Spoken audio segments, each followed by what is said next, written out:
Bora para as análises dessa quarta-feira de Champions League, também jogos importantes pela pré-Libertadores, jogos importantes na Premier League, né, no Campeonato Italiano. Então tem muita coisa para poder analisar aqui com vocês. Óbvio que o foco principal vai ser na Champions League, onde tem mais oportunidades, mas nesses outros jogos também a gente vai encontrar boas apostas para essa quarta-feira. Eu sei que também está chegando ao fim do Carnaval, né, mas por aqui, meu irmão, é trabalho. E eu espero que você que esteja me seguindo e acompanhando esses vídeos esteja ganhando dinheiro enquanto curte, né? Com as dicas que eu compartilho aqui. E se você que está no grupo do Clube dos 5%, é que você tem que estar lucrando mesmo, né? Que é só copiar as minhas bets e esse final de semana foi absurdo, absurdo. Pré-jogo, por exemplo, foi 100% de acerto no pré-jogo. Muito dinheiro a gente pode ganhar nesse carnaval e vamos continuar agora nessa semana.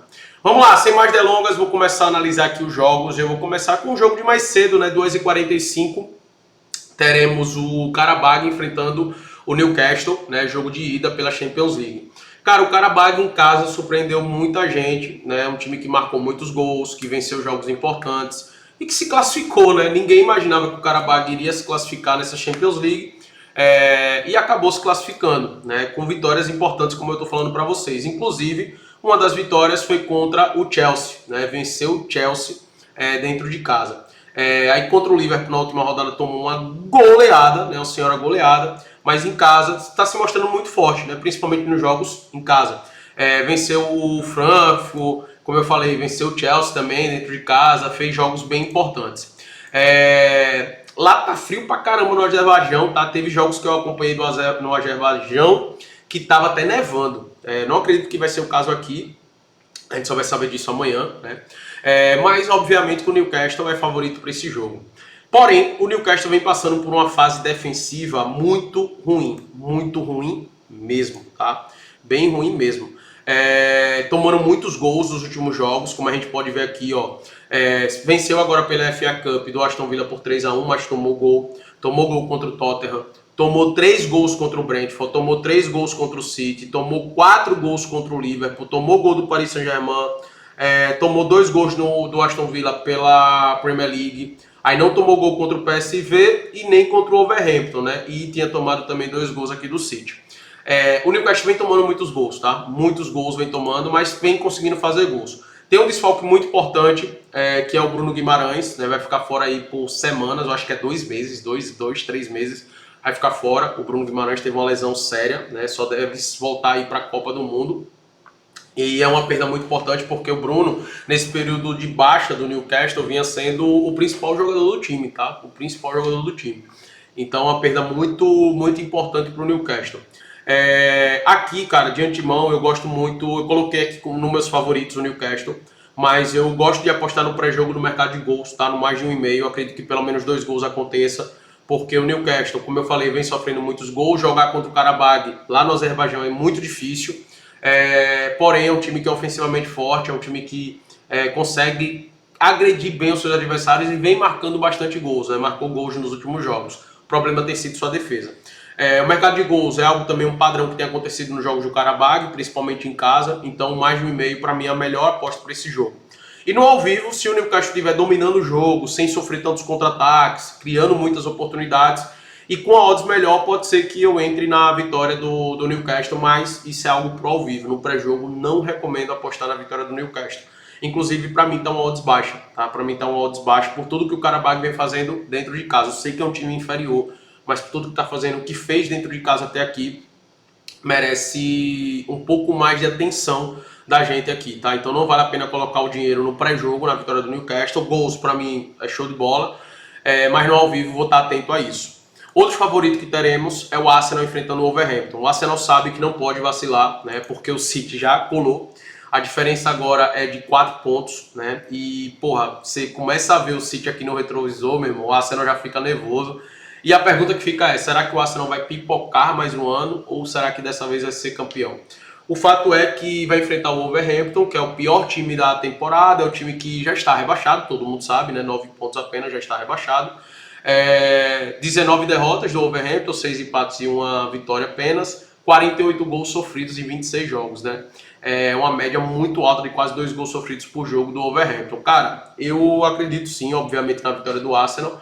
E o mínimo que eu espero também do Arsenal é que marque 2 gols, tá? Então, o Arsenal para vencer e o acima de 1,5 é uma boa opção para se trabalhar aqui. Ou o handicap asiático -1 Arsenal também é uma boa opção, porque o Wolverhampton também é um dos times que são os melhores para se apostar em gols, né? Pelo menos em 2 gols dos seus jogos tem acontecido. E eu espero muito do Arsenal aqui diante do Wolverhampton, pelo menos marcando 2 gols aí. Eu vejo o Arsenal fazendo isso, tá? Então, bem favorito diante desse confronto. Agora, alguns favoritos que podem se complicar. O primeiro deles é o Atlético de Madrid, enfrentando o Clube Bruges. O Atlético de Madrid é um time que está oscilando muito na temporada. É um time que pode fazer 4-0 no 5-0 no Betis, 4-0 no Barcelona, mas é um time que pode perder para o Rayo Vallecano. Mas foi com um time misto, ali mais para reserva. Mas isso é uma tônica do Atlético de Madrid, né? Jogos que a gente considera fáceis, eles acabam tropeçando. Foi assim contra o Betis, que goleou contra o Betis, né, pela Copa do Rei, depois perdeu na La Liga. Foi assim agora contra o Barcelona, é um time que pode simplesmente tomar 3-4 do Barcelona, mas também pode ganhar. Essa tem sido a tônica do Atlético de Madrid nessa temporada. Foi um time que perdeu para o Bodoglin em casa, não se classificou entre os 8 porque perdeu para o Bodoglin em casa, o Atlético de Madrid, cara. Então, assim, é um time que não passa tanta confiança assim. A pergunta que fica é, qual é o Atlético de Madrid que vai enfrentar o Bruges agora nessa quarta-feira? É o Atlético de Madrid que jogou contra o Barcelona, muito mobilizado, funcionando muito bem? Ou é o Atlético de Madrid que a gente viu contra o Betis na La Liga, né, que perdeu por 1-0 e que praticamente tinha uma dificuldade absurda de criar? Então, essa dúvida que fica, por isso que é um favorito para mim que pode se complicar. O mercado que eu gosto é também o mercado de gols aqui, o mais de 1,5. Eu gosto desse mais de 1,5 porque o Bruges é um time muito ofensivo, né? Tem uma média alta de gols marcados, mas de gols sofridos também. É um time que tem uma transição rápida, mas também que deixa muito a desejar no setor defensivo, que é um setor frágil. Então, eu gosto de olhar para o mais de 1,5 aqui nesse confronto entre Bruges e Atlético de Madrid.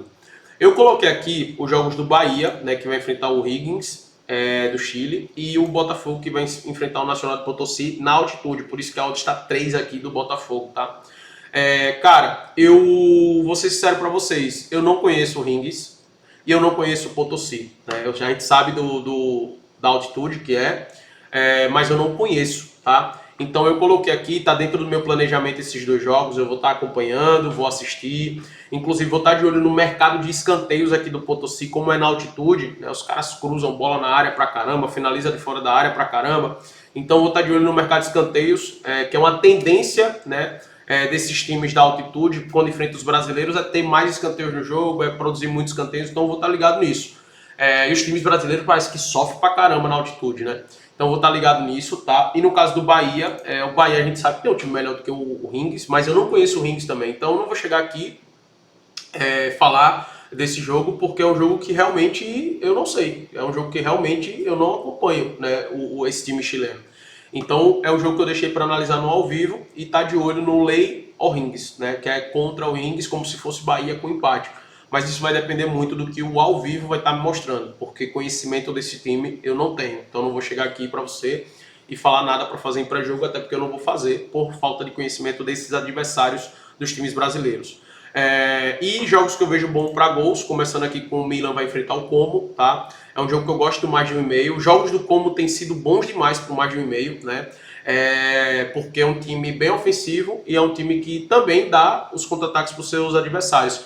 Inclusive, o primeiro jogo, pelo primeiro turno, né, contra o Milan, foi um 3-1 Milan, né? E foi um jogo, assim, dinâmico pra caramba, os 2 times tendo muitas oportunidades, o Milan contra-atacando muito bem, e o Milan sabe jogar nesses contra-ataques, e o Como é um time que gosta de pressionar, gosta de empurrar o adversário, mas sofre muito com as transições. Inclusive, perdeu agora no final de semana para a Fiorentina por 2-1. Dessa forma, né, a Fiorentina deu a bola para o Como produziu muito, mas nos contra-ataques a Fiorentina agrediu e venceu, né, o jogo.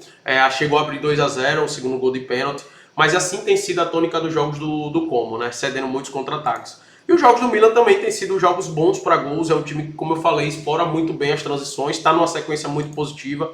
Então, para mim, o mercado de gols, assim como o histórico entre eles em todos os jogos que eles se enfrentaram, foram bons para gols, né? Eu acredito que isso se repita. Então, pelo menos 2 gols, o mais de 1,5 é uma boa. Para o goleiro do Milan fazer uma defesa é uma boa, o Maigan. Pro como também dá 2 chutes no gol, também uma boa, né? São opções que dá para você trabalhar ali para subir um pouco mais essa odds. O Olympiacos vai enfrentar o Leverkusen, eles se enfrentaram pela fase de liga. Foi um jogo que o Olympiacos ganhou por 2-0. Em um momento onde o Leverkusen estava até mal, né? Mas o Leverkusen melhorou muito de lá para cá. Para mim, para se classificar, o Leverkusen acaba sendo o favorito diante do Olympiacos, mas esse jogo de ida na Grécia, para mim, é um jogo extremamente equilibrado. E eu vejo um jogo muito bom e dinâmico para gols, porque são 2 times que têm bons ataques, tá? E algo que eu gosto bastante aqui é do ambos marcam. Tá pagando em 67, para mim é uma boa odds. E o ambos marcam é algo que eu destaco muito. Como eu falei, o jogo deles na Liga, né, que foi lá em janeiro, foi um 2-0 o Olympiacos, venceu bem, mas o Leverkusen teve muitas oportunidades. Mas o momento do Leverkusen é um momento muito bom. É um momento que vem marcando muitos gols, né? Contra o St. Pauli, se enfrentaram 2 vezes pela Pokal e pela Bundesliga, marcou 4 gols e 3 em outra. Marcou gol contra o Gladbach, marcou 3 contra o Frankfurt, marcou 3 contra o Villarreal, marcou contra o Werder Bremen. Aí teve esse jogo, esse período que vinha no período ruim, né, do Leverkusen, onde o Olympiacos acabou vencendo por 2-0, né? Foi um momento onde o Leverkusen perdeu 3 jogos seguidos, contra o Stuttgart, contra o Hoffenheim e contra o Olympiacos. Depois voltou a vencer e está num momento muito bom ofensivamente. Então, óbvio que enfrentou adversários até mais fracos ali da Bundesliga, mas eu acredito que esse jogo tem uma tendência de ser um jogo bom para gols. Mais de 1,5, obviamente, é mais seguro, mas o ambos marcam é algo que eu gosto bastante. E por fim, o Bodo Glimt vai enfrentar o Inter de Milão. A Inter de Milão, assim como o Newcastle, é favorito, obviamente, para se classificar e é favorito nesse jogo, tá?